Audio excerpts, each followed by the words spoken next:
So today we're going to go back in time to January this year. Hey Charity. And when we went to the Philippines, here's a picture of the Philippines. And I specifically wanted to go to the Philippines because it's one of the places in the world where you can go diving with whale sharks. Whale sharks, they are, you can see they live in a particular, in the equatorial regions of the world, and so you can see they're also migratory.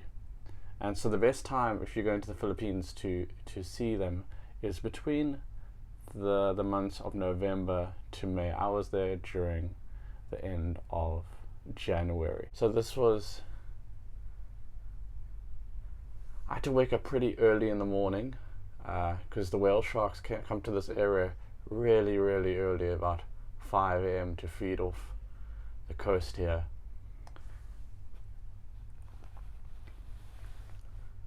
And so there's two ways to see the whale sharks. You can go snorkeling, or you can go diving. But in fact, the better way to go is to go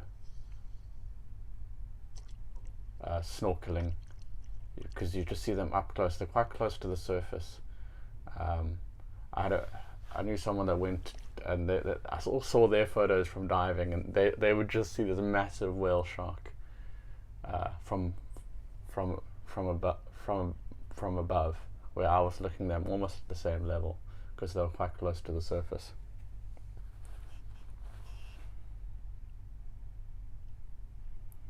So whale sharks are slow-moving, filter-feeding carpet sharks, and they're the largest known fish species in the world.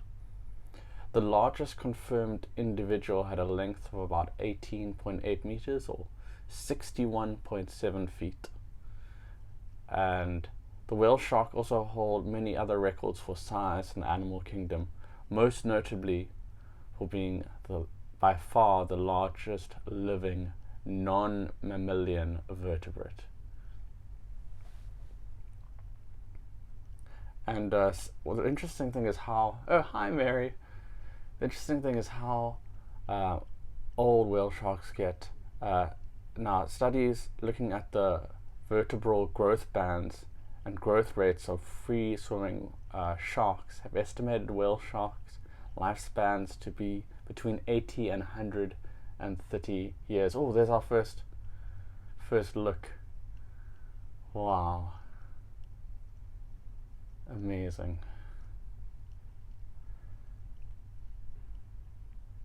Oh, there we've got some little fish. And I think you can see the divers below if you see those bubbles there. Now, feeding occurs by something called ram filtration, in which the animal opens its mouth and swims forward, pushing water and food into its mouth. So it's just sucking in volumes of water that are then expelled through the gills. And in a short while, you'll get a close-up of those gills on the whale shark. You'll see how like massive they are. So they're basically just sucking in water and filtering water, huge volumes of water to eat the smallest animals.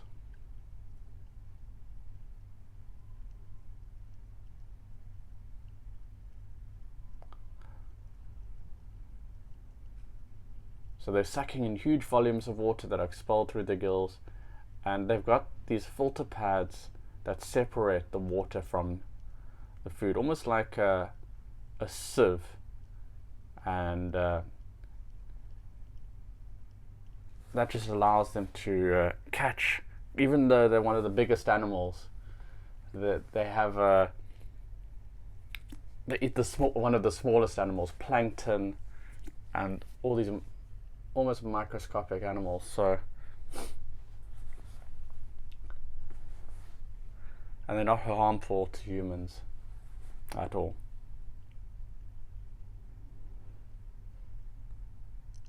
Now, there's the mask. I'll be showing you that at the end of the tour. That's what I used to stay underwater practically the whole time I was there. Now, whale sharks do have this habit as filter feeders to cough, and that's believed to be sometimes there's like a buildup of particles in their filter pads in their mouth, and so that's believed just to cough up those little things that are blocking them. Now, unfortunately, due to their mode of feeding, where they're massive filter feeders, they are susceptible to ingestion of microplastics, and they have found that. Scientists have discovered that. A BBC program, Planet Earth, filmed whale sharks feeding on a small school of fish, and in the same documentary, the whale shark's arrival coincided with a mass spawning of fish shoals, and the result was they were feeding on these clouds of eggs and sperm, which are so tiny, but the whale shark, being so big, eats the smallest things, and that was captured on camera. Now, whale sharks eat a ton of food every day.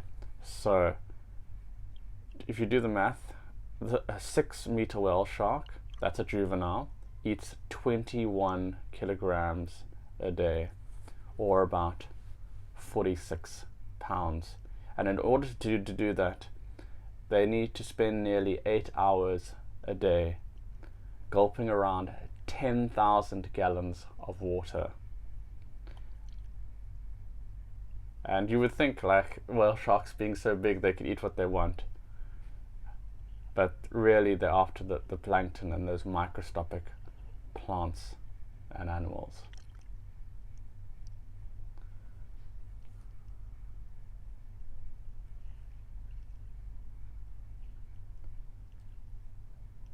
Now, most sharks have their mouth at the bottom of their face, but whale sharks have their mouth right straight on the front.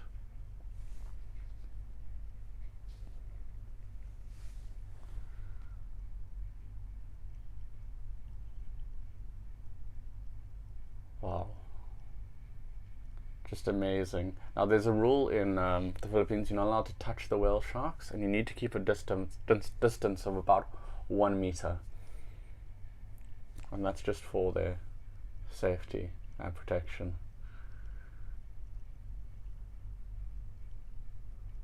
You can see there's a lot of little things in the water, so that's what the whale sharks are after. All those little microscopic things living in the water. It's so amazing to be able to see this in HD.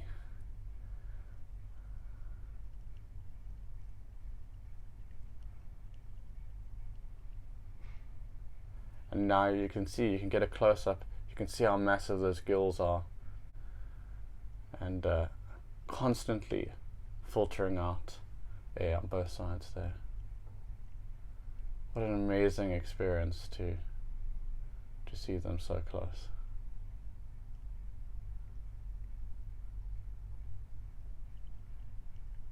So it almost feels like you can touch them, but you're not allowed to, but it feels like that. They're so close.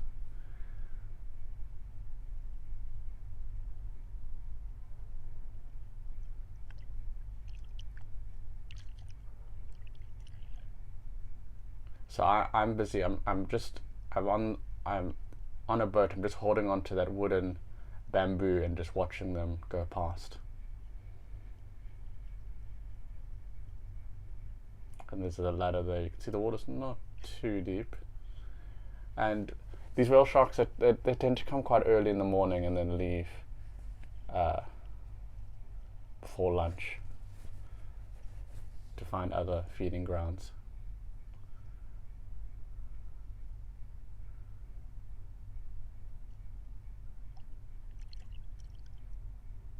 They're awe-inspiring creatures.